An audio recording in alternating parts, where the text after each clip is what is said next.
হামলা ও হত্যা চেষ্টার অভিযোগে পুলিশের অতিরিক্ত কমিশনার হারুনা রশিদ এবং যুগ্ম কমিশনার বিপ্লব কুমার সরকারের বিরুদ্ধে খুব শিগগিরই মামলা করবেন বিএনপি চেয়ারপারসনের উপদেষ্টা জয়নুল আবদিন ফারুক। ইন্ডিপেন্ডেন্ট টিভিকে এই তথ্য জানান তিনি। 2011 সালে 6 জুলাই সংসদ ভবনের সামনে রাজনৈতিক কর্মসূচি চলাকালে হামলায় পড়েছিলেন তখনকার পুলিশের তেজগাঁও বিভাগের অতিরিক্ত উপকমিশনার Harun. New Zealand dairy, excellence in quality. 2011 সালের 6 জুলাই সংবিধান সংশোধন করে নির্দলীয় তত্ত্বাবধায়ক সরকারের দাবিতে হরতাল ডেকেছিল বিএনপি। নেতাকর্মীদের নিয়ে সংসদ ভবনের সামনে মিছিলের চেষ্টা করেন সংসদে বিরোধী দলীয় চিফ হুইপ জয়নুল আবদিন ফারুক। এ সময় পুলিশের সঙ্গে কথা কাটাকাটি থেকে হামলার শিকার হন তিনি। তখনকার অতিরিক্ত উপকমিশনার হারুনুর রশিদ ও সহকারী কমিশনার বিপ্লব এই হামলার নেতৃত্ব দেন বলে অভিযোগ করেন জয়নুল আবদিন ফারুক। পুলিশের সেই নির্মম হামলার স্মৃতি এখনো ভুলতে পারেননি বিএনপি চেয়ারপারসনের এই উপদেষ্টা। আমাকে প্রথমে একটা লাঠির আঘাতে আমার মাথা ফেটে দিলেন, আমার লাঠির আঘাতে লিগামেন্টটা ভেঙে দিলেন।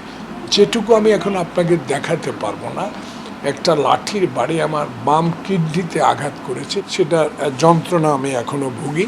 প্রতি বছর আমাকে যেতে হয় ফুলগুলো বাইর করার জন্য। তাই সেদিনের ঘটনাটা না ঘটায় আমাকে গ্রেপ্তার করে নিয়ে যেতে পারত বিপ্লব। এই ঘটনায় মামলা করা হলেও কোনো প্রতিকার পাননি বলে জানান জয়নুল আবদিন ফারুক। উল্টো হারুনের দায়ের করা মামলায় বছরের পর বছর আদালতে ছুটতে হয়েছে তাকে। আমি একটা মামলা করেছিলাম, আমার বন্ধু অ্যাডভোকেট নিজাম সে মামলাটা তদন্ত করে বাদ দিয়ে দিল, কিন্তু হারুনের করা মামলা এখনো আমাকে কোর্টে হাজিরা দিতে হয়। আমিও একটা মামলা করব আশা করি, চিন্তা ভাবনা করছি। তখনকার এদেরকে আমি আসামি করা হবে। হারুন বিপ্লব তো প্রথম 1 নম্বর আসামি হারুন, 2 নম্বর আসামি বিপ্লব।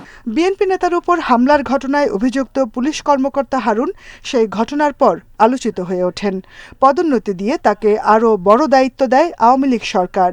শেখ হাসিনা ক্ষমতা ছেড়ে দেশ ছাড়ার সময়েও ছাত্র জনতাকে রুখে দেওয়ার শেষ চেষ্টা করেন হারুন। ডিবি কার্যালয় থেকে 6 সমন্বয়কের খাওয়ার ছবি প্রকাশ করে তিরস্কৃত হন তিনি। সরকার পতনের পর থেকেই পলাতক রয়েছেন হারুন। Jahanara Parvin, independent news, Dhaka.